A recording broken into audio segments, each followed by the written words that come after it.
तीन question word का use करके क्वेश्चन फॉर्म कर सकते हैं और इन्हीं तीन में से एक क्वेश्चन आपके एग्जाम में रखा मिल जाएगा। उन क्वेश्चन के आंसर भी आपको वहीं पर मार्क कर देने हैं। इससे क्या होगा, जब भी आप अगेन चैप्टर को कभी भी रीड करें। दोस्तों मेरे पास आपके लिए कुछ क्वेश्चंस हैं। सबसे पहला, क्या आपको एनसीईआरटी का इंपॉर्टेंस पता है? अगर नहीं तो इस वीडियो को देखो।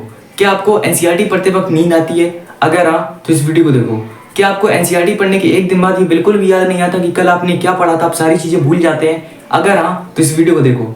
चलिए बिना किसी देरी के स्टार्ट करते हैं। नमस्कार दोस्तों, मेरा नाम है वैदव। आ गया हूँ एक नई वीडियो के साथ। एकेडमिक स्टूडेंट्स होते हुए अगर आप एनसीईआरटी फॉलो नहीं कर रहे हैं तो सबसे बड़ी गलती आप यही कर रहे हैं। एकेडमिक में जितनी पढ़ाई क्लास 12 के पहले की होती है, यहाँ पर एनसीईआरटी का इंपॉर्टेंस पीक पर होता है। और अगर आपको किसी भी एग्जाम में क्लास 12 तक के किसी भी एग्जाम में 90% स्कोर करना है तो इसके लिए आपको एनसीईआरटी कॉन्सेप्ट एक अच्छे से तैयार होने चाहिए। बाकी के रिमेनिंग 10% मार्क्स जो होते हैं वो आपके क्वेश्चन प्रैक्टिस के लेवल पर डिपेंड करते हैं। ओके, बात करते हैं दूसरे इंपॉर्टेंस की, जो कि है कि theory subjects like Hindi, English और हिस्ट्री, यहाँ पर जब भी आप क्वेश्चंस फॉर्म करते होंगे इन सब्जेक्ट्स के, तो आपको एक प्रॉब्लम जरूर फेस करने को मिली होगी कि आपको समटाइम्स आपको क्वेश्चन का आंसर तो आता होगा, बट इसके बावजूद आप उस आंसर को लिख नहीं पाते होंगे, रिप्रेजेंट नहीं कर पाते होंगे। शुरुआत कहाँ से करें, खत्म कहाँ से करें, बीच में किस तरीके से रिप्रेजेंट करें, इस तरीके का आइडिया आपको नहीं आ पाता होगा। इसके दो रीजन हो सकते हैं। सबसे पहली बात तो आपको ये पता नहीं कि क्वेश्चन को किस तरीके से लिखा जाता है, जिसके लिए आप मेरी ये वाली वीडियो देख सकते हैं, आपको बहुत ज्यादा अच्छे तरीके से समझ में आ जाएगा। दूसरा रीजन ये हो सकता है कि आपको सही रिसोर्सेज आपने नहीं फॉलो किए हैं, मतलब या तो आपने NCERT line by line read नहीं की है, मतलब आपके पास वर्ड्स नहीं, इसीलिए सारी प्रॉब्लम आती है। प्लस आपके पास कॉन्फिडेंस नहीं है कि जो भी आपने रीड किया उसको किस तरीके से आप एक अच्छे फॉर्म में रिप्रेजेंट कर सकते हैं। ये सारी चीजें जो आपकी डेवलप होगी वो एनसीईआरटी को लाइन बाय लाइन रीड करने से डेवलप होंगी। ओके, मेरे साथ भी ये प्रॉब्लम हो चुकी, इसलिए मैं आपको ये चीज बता पा रहा हूँ। बात करते हैं अब किस तरीके से आपको एनसीईआरटी को पढ़ना है, the best way to read NCERT. सबसे पहले तो मैं आपको बता दूं कि एनसीईआरटी किस तरीके से पढ़ना है। इसको मैंने 5 स्टेप्स में ये डिवाइड कर रखा है, स्टेप बाय स्टेप आपको बताऊंगा। ओके, तो बात करते हैं स्टेप 1 की। You have to take an overview. Again repeat कर रहा हूँ, you have to take an overview. सबसे पहले आपको उस चैप्टर का जिस भी चैप्टर को आप पढ़ने जा रहे हैं उस चैप्टर का आपको ओवरव्यू लेना है। ओवरव्यू का मतलब होता है ब्रॉड आइडिया। चैप्टर में क्या दिया गया है इसका एक ब्रॉड ऊपर आपको आइडिया होना चाहिए और थोड़ी बहुत अंदर की कहानी पता होनी चाहिए। ये चीज आपको मिल सकती है अपने स्कूल या कोचिंग के टीचर से, या फिर यूट्यूब में किसी भी आप एक 15 से 20 मिनट लेक्चर के द्वारा आप ये चीज सीख सकते हैं। ध्यान रखिएगा 15 से 20 मिनट लेक्चर ही आपको देखना है, 1-1.5-2 घंटे इसमें बर्बाद नहीं करने हैं, क्योंकि आपको केवल ओवरव्यू लेना है, जिसमें मैक्सिमम टू मैक्सिमम आपको 20 से 25 मिनट के लेक्चर्स देखने हैं। ओके, बात करते हैं सेकंड स्टेप की। Is the most important step, not most important but important. Okay, यहाँ पर आपको फर्स्ट रीडिंग करनी है एनसीईआरटी बुक की। किस तरीके से करनी? बहुत नॉर्मल करनी है। शुरू से लेकर एंड तक आपको पढ़ना है, कुछ भी समझ में आए या ना आए, शुरू से लेकर एंड तक बिना रुके धीरे धीरे पढ़ते जाइए। इसमें भी आपके मैक्सिमम टू मैक्सिमम 20 से 25 मिनट्स जाएंगे। वो आपके चैप्टर के वेटेज के हिसाब से डिपेंड होता है। कुछ चैप्टर्स में 15 से 20 मिनट में हो जाएंगे, कुछ में 25 से 30 मिनट ले सकते हैं। ऑन एन एवरेज आपको 20 मिनट लगेंगे। ओके, तो सबसे पहले आपको 2 स्टेप को फॉलो करना है। पहले स्टेप में भी 20 मिनट अप्रोक्स लगेंगे, दूसरे स्टेप में भी 20 मिनट लगेंगे। 40 मिनट यहाँ पर आपके हो चुके हैं। ओके, अब आपको एक चैप्टर की ओवर अंडरस्टैंडिंग कंप्लीट हो गई है।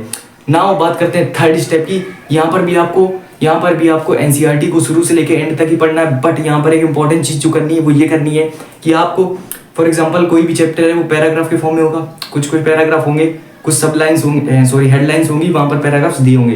तो आपको करना है हर एक पैराग्राफ से एक बेसिक आइडिया, या हर एक पैराग्राफ से क्या हमें सीखने को मिल रहा है, क्या पैराग्राफ आपसे कहना चाहता है, क्या पैराग्राफ में एक बेसिक स्टोरी दी गई, क्या पैराग्राफ से एक बेसिक आइडिया निकल के आ रहा है, इस चीज को पैराग्राफ में मेनली दिया क्या गया है वो आपसे कहना क्या चाहता है, इस चीज को उसी पैराग्राफ के बगल में इस चीज को आपको 1 से या 2 या 3 लाइन में लिख देना है। 1 या 2 या 3 सेंटेंसेस में इस चीज को आपको लिख देना है। यहाँ से हमारा थर्ड स्टेप कंप्लीट होता है। बात करते हैं फोर्थ मेन स्टेप की। देखिए, अगर आपने इस स्टेप को कुछ दिन तक फॉलो कर लिया तो प्रोसेस तो आपको बहुत सरल लगेगी, बट रिजल्ट को देखकर आप डेफिनेटली शॉक हो जाएंगे। जैसे मैं हुआ था आप भी हो जाएंगे।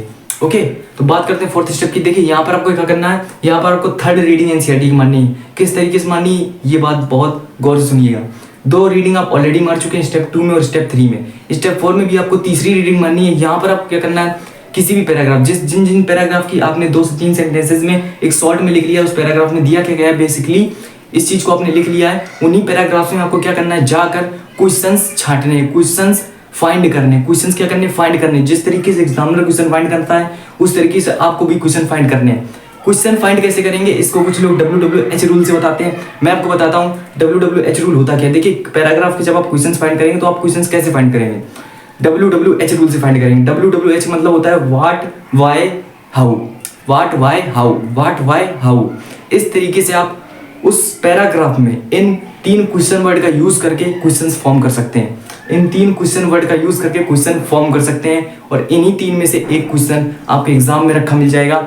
ओके, तो आपको क्या करना है, इन क्वेश्चन वर्ड का यूज करके उस पैराग्राफ से क्वेश्चन फॉर्म करने हैं, साथ ही साथ उन क्वेश्चन के आंसर भी फाइंड करने हैं, उन क्वेश्चन के आंसर भी फाइंड करने हैं, उन क्वेश्चन के आंसर भी आपको वहीं पर मार्क कर देने हैं। इससे क्या होगा, जब भी आप अगेन चैप्टर को कभी भी रीड करेंगे, रिवाइज करेंगे, आपको क्वेश्चन पढ़ना है, इसके बाद उसका आंसर पढ़ना है। पूरा पैराग्राफ पढ़ने की जरूरत नहीं है, उसका बेसिक आइडिया पढ़ना है, उसमें दिया क्या गया है, क्वेश्चन पढ़ना, आंसर पढ़ना है। अब देखिए क्या होगा, हर एक पैराग्राफ में 1 या 2 लॉन्ग क्वेश्चन मिलेंगे और 1 या 2 शॉर्ट क्वेश्चन मिलेंगे। छोटा पैराग्राफ होगा तो 1 लॉन्ग क्वेश्चन या फिर 1 शॉर्ट क्वेश्चन मिल जाएगा। बड़ा पैराग्राफ होगा तो 1 या 2 लॉन्ग क्वेश्चन मिलेंगे, 1 या 2 शॉर्ट क्वेश्चन मिलेंगे और 1 या 2 एमसीक्यू भी किसी पैराग्राफ में मिल सकते हैं। एमसीक्यू कैसे मिलेंगे, ये आपको कैसे पता करना है, ये आपको ऐसे पता करना है, कोई भी फैक्ट लिखी हो, फॉर एग्जांपल हिस्ट्री के सब्जेक्ट में कोई भी डेट वगैरह लिखी हो तो यहाँ पर एमसीक्यू आ सकता है, आपको थोड़ा सा मार्क कर देना और वहां पर एमसीक्यू लिख लेना। इस तरीके से किसी पैराग्राफ से कौन सा लॉन्ग आंसर आ सकता है, कौन सा शॉर्ट आंसर आ सकता है, कौन सा एमसीक्यू आ सकता है, ये सब कुछ आपको पता है। प्लस स्टेप 5 की ओर बढ़ते हैं। अब स्टेप 5 आप जरूर फॉलो करिएगा। देखिए स्टेप 4 में आपके लगभग 40 से 50 मिनट जाएंगे, स्टेप 5 में लगभग आपके 30 मिनट जाएंगे। But now the whole chapter is completed and very efficiently and very effectively completed. Okay, आप ट्राई करके एक बार जरूर देखना। बात करते हैं स्टेप 5 की। देखिए स्टेप 5 में आपको क्या करना है, अगेन उस चैप्टर को रीड करना है। अब रीड आपको जब करना है तो कैसे करना है, आपको हर एक पैराग्राफ का वो बेसिक आइडिया पढ़ना है जो कि आपने 2 से 3 सेंटेंसेस में बगल में लिख रखा है। इसके बाद आपको क्वेश्चन पढ़ना है पैराग्राफ के, उसके आंसर पढ़ने हैं। कोई एमसीक्यू आपने टिक कर रखा है तो एमसीक्यू पढ़िए, क्वेश्चन पढ़िए, आंसर पढ़िए। बस इस तरीके से आपको कुछ क्वेश्चंस और कुछ आंसर पढ़ने हैं, आपका पूरा चैप्टर कंप्लीट वेरी इजीली। इससे आप मैक्सिमम दिनों तक याद रख सकते हैं, कम टाइम में मैक्सिमम चीज़ों को याद रख सकते हैं और बहुत अच्छी तरीके से याद रख पाएंगे।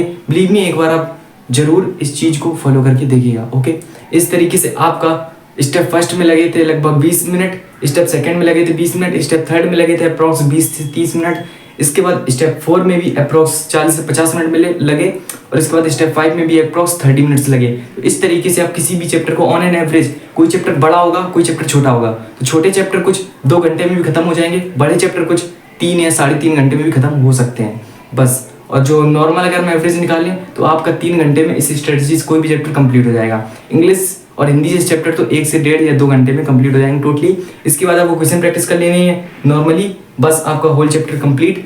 कुछ दिनों में रिवीजन करने हैं, बस आपका होल चैप्टर कंप्लीट। उम्मीद करता हूँ आपको चीज़ें समझ में आ गई होंगी।